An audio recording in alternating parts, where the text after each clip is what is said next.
well, okay then.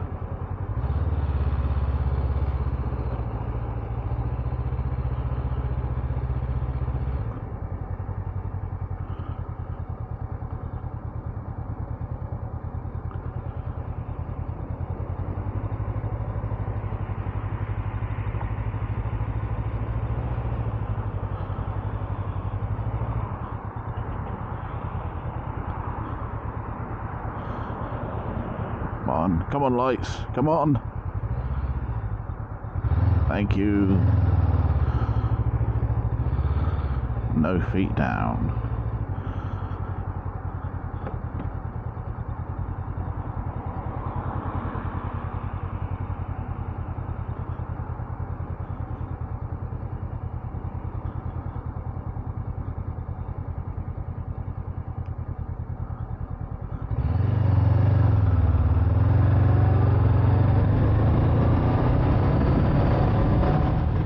Hello everyone, I am Slow Rider, this is my world, and welcome to the very AM.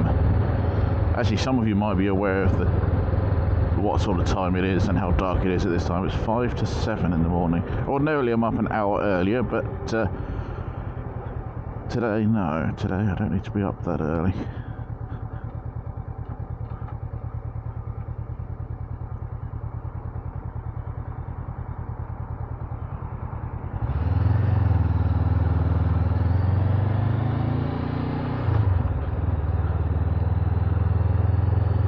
Not so very long ago, the mornings, even at 6 AM, the mornings were quite light, but it's the wrong time of year for that. Almost exactly the wrong time of year.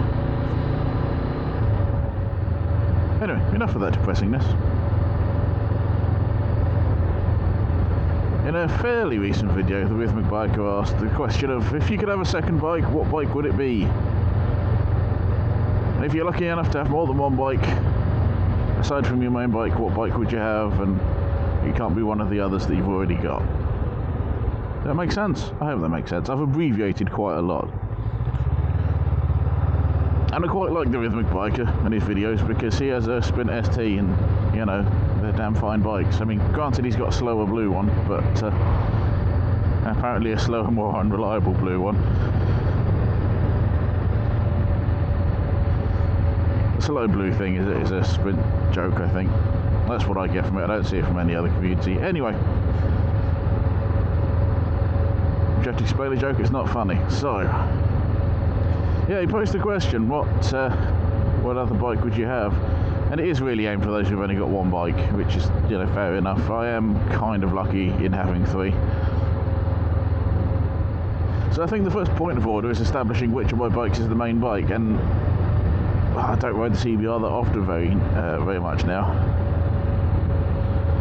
It's mainly for the odd commute to work, just to keep the battery ticking over, although you never know, I might ride it a bit more. I've got a couple of weeks off coming up, might ride it for some days out, but I couldn't really consider this my main bike, could I? That'll be a bit silly. Which leaves either the NC750S or the Sprint ST. They're kind of both my main bike. The NC I mostly use for commuting, but also shopping and things like that. And the Sprint is kind of my default touring bike. But if I want to go out for a ride out with mates, it tends to be the bike I go on.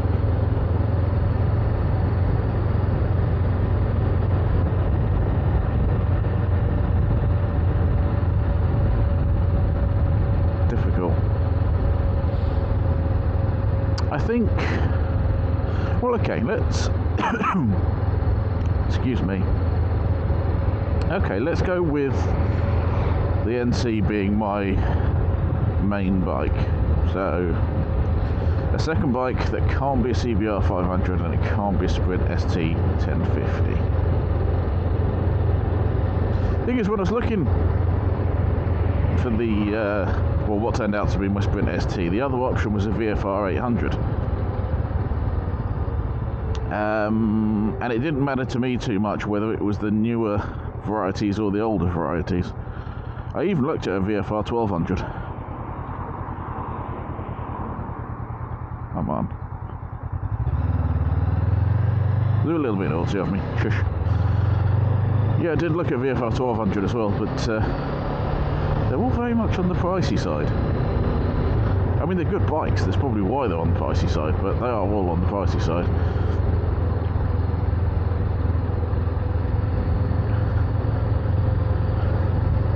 The only other bike I'd really taken a shine to in the sort of the sports touring arena is the H2 SX, and I'm going to be honest, when I saw pictures of it and videos of it, I didn't think much of it.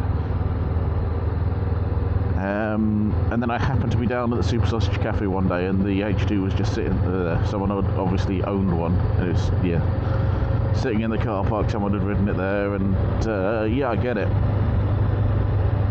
I absolutely get it. I completely understand why people buy it from the looks point of view. I don't think the pictures really did it justice.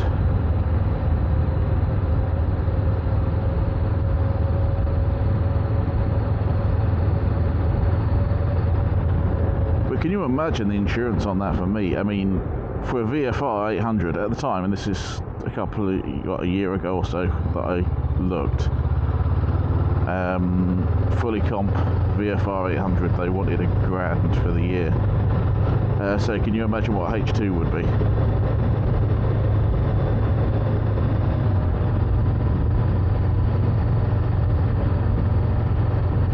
Yeah, I couldn't afford that, even if I wanted to.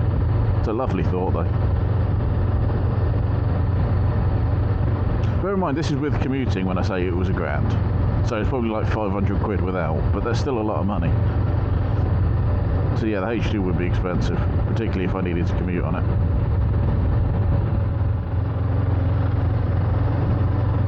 But nothing else really took my fancy. I'm not an adventure bike sort of person. That doesn't really inspire anything in me, you know. I'm not saying they're bad bikes, it's just it's not me.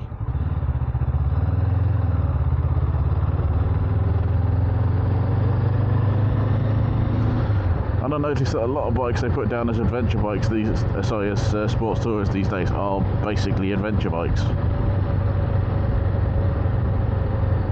They're not really sports tourers at all, and that's disappointing. So yeah, I think basically it would have been a VFR 800 if I didn't have the Sprint.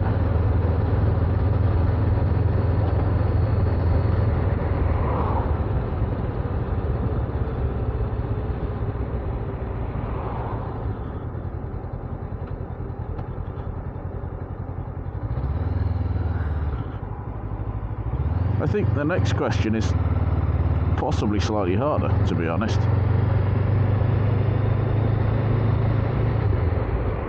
If my main bike was the Sprint, what would my second bike be?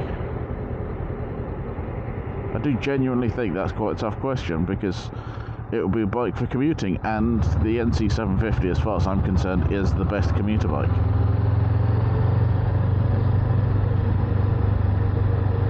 Well, I don't think there's anything better.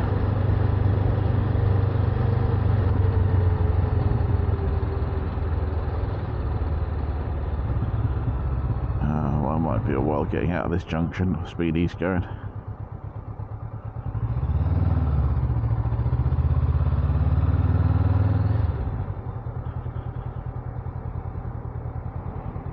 At least he's gone that way. Yeah, something.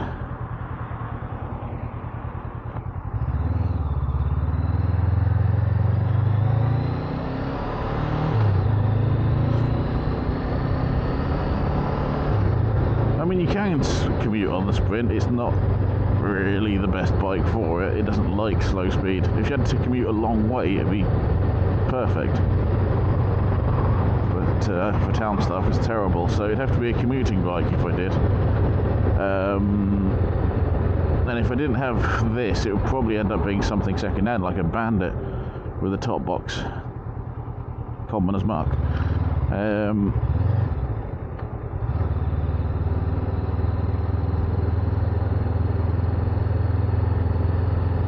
Yeah, I mean, I guess saying the NC750X is cheating, because it's basically the same bike as the NC750S. So I'm going to try and avoid saying that, and that kind of rules out the J variant as well, which they don't sell anymore, but yeah, it's a cruiser style, and it goes by another name. Honda dealt with it as a kind of a custom bike, which is a shame. Only 50 of them in the UK. Well, only 50 got imported. I think there's only 30 that are registered for the road still. Why are you walking in the road? I mean, you're walking on the right side of the road, but why are you walking in the road? Yeah, it goes by another name, the NC750J, which is probably more well known to lots of people. NM4 Voltus. Again, it's a bike that is not easy on the eye. But if I was to go for a cruiser style bike, and I generally don't like them, but if I was, then that's probably the one I would go for, because it's the least cruisery. Does that make sense?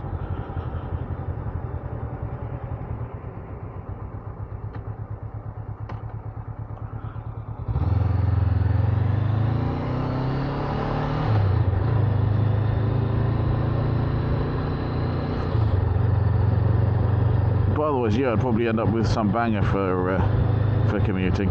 Because if I didn't need to commute, or if I did the commuting on the Sprint, well, that's an entirely different question. And I wouldn't necessarily rule out some 125s, to be honest with you. And you got the what's the latest version? Sinisakuma, which is basically the same as the old Benali. Is it Benali Tornado 125? There's a Benali that's basically the same, and then there's another one that's basically the same, which I think might be a Lex Moto. Basically, it's a Chinese bike that has a British or Italian or whatever brand on it. I'm assuming Benali is Italian. Sounds it.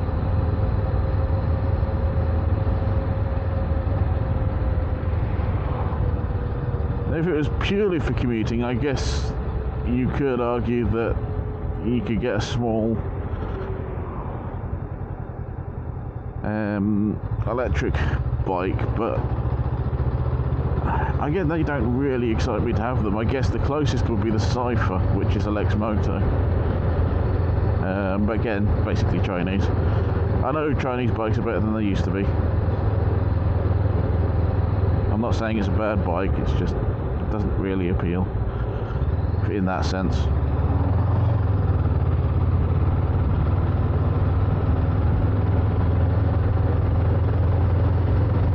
I mean, essentially China have messed up our economy, so you know, with the virus of unspecified origin.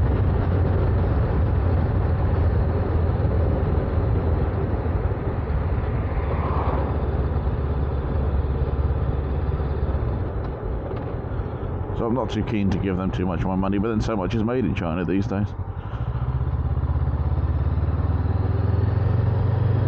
Because it is cheaper. Political rant over. I thought about a Super Sacho at one point for commuting, but the range on it is so short. And if you get the TC Max where the range is a bit longer and potentially you might have a higher speed, charging then becomes an issue, because I don't think you can remove the battery like you can in the smaller variety. Sounds a bit cold thinking about bikes just for commuting, to be honest.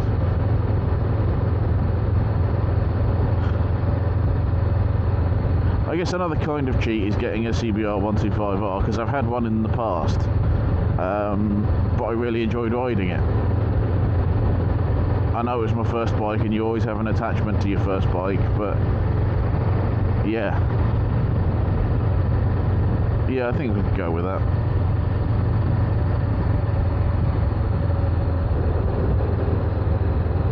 It had a reasonable top speed, unlike most 125s these days.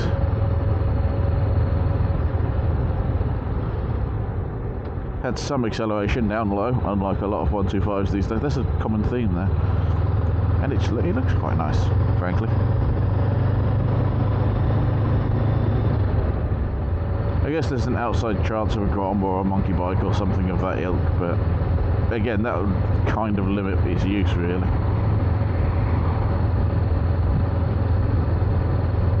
Might look a bit strange on it as well, because I'm not a youth. I'm going to resist talking about scooters. My other half would kill me if I got a scooter. Not really much of an answer, really, is it, to the question?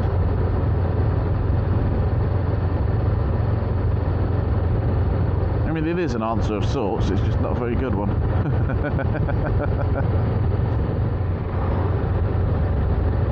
I guess as an outside shot, there's the NT1100. I was actually interested in that at one point, but the more I hear about it, the less I want it. It really does scream spare parts bin. You know, like Honda said, oh yes, we need a new bike to replace the VFR. Hey, spares department, see what you can do. And I know there are some bits on there that are unique to that particular bike. Yeah, I get it. It's not a complete spares bin bike, but it's so close.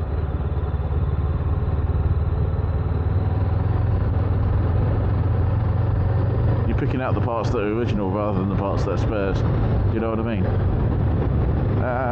And then one of the worst things I think you can say about a bike is, oh, riders of this style of bike will love it. And I think it was Mr. Fish that said this line. And he said, yeah, if you ride an NC750, you'll love it. Well, yeah, if you ride an NC750, this is the upgrade bike, or something like that. It was something of that ilk, I'm paraphrasing, obviously. And I just thought, yeah.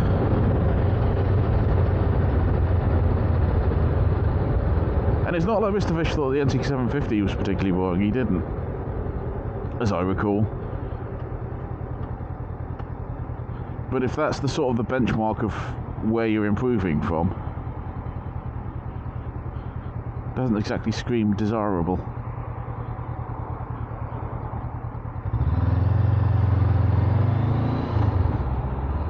I don't know. Maybe I'm just being picky.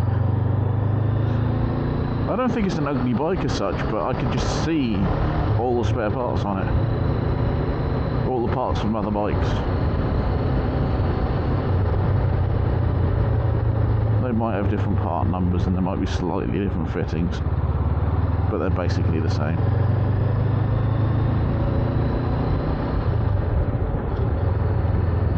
Yeah, very inspiring. Anyway, I'm not too far from work now, so I'm going to leave it here for now. I hope that was somewhat insightful. It wasn't really, was it? It was not insightful at all. I think I've been through all of these choices before. Anyway. It's a video, right? Leave it. I hope you did enjoy it anyway. I hope you got something from it. Maybe. Until the next video, been a lovely audience. Thank you for watching. Be good, humans. Ta-ta for now.